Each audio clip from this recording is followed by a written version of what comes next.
Hello everyone! Today we are going to learn how to use the strong, italic, bold, mark and underline in HTML. First, we are going to put a normal text. We will use the Go Live server, so let's put the Visual Studio Code one side, the Go Live in another side, so we can see the changes happening. The normal text. Now let's start with the strong. The strong tag, it's only strong tab, and we already have a strong text.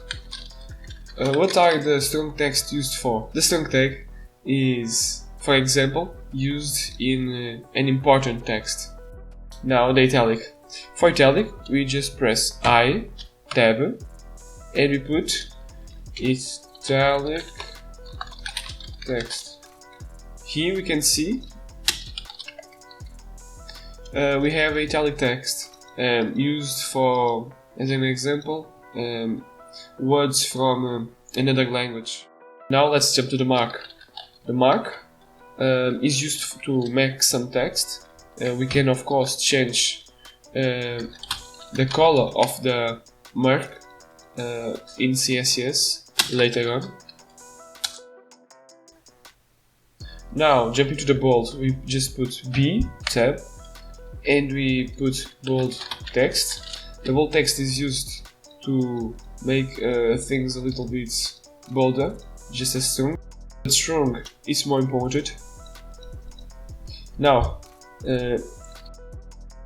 last one, underline. You just put U tab underlined text. Underlined text used to be used for misspelled words, or for an example, words from another language, just as Chinese and Japanese. Finally, we finished our tutorial.